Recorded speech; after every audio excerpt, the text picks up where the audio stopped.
मूर्तिजापूर शहरातील DP road, Shedke hospital आणि station विभाग, मस्जिद परिसर व चिखली रोड परिसरात एका दुचाकीस्वाराने महिलांच्या गळ्यातील सोन्याची चैन हिसकावून पलायन केल्याच्या घटनेने शहरवासियांमध्ये प्रचंड भीतीचे वातावरण निर्माण झाले आहे।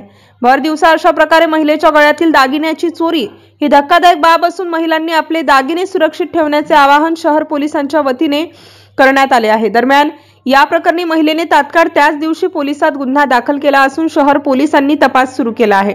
दरम्यान या घटनेचे गंभीर दखल घेऊन अकोला एलसीबी पथक मूर्तिजापुरात दाखल झाले असून आरोपींना पकडण्याचे प्रयत्न सुरूच आहेत।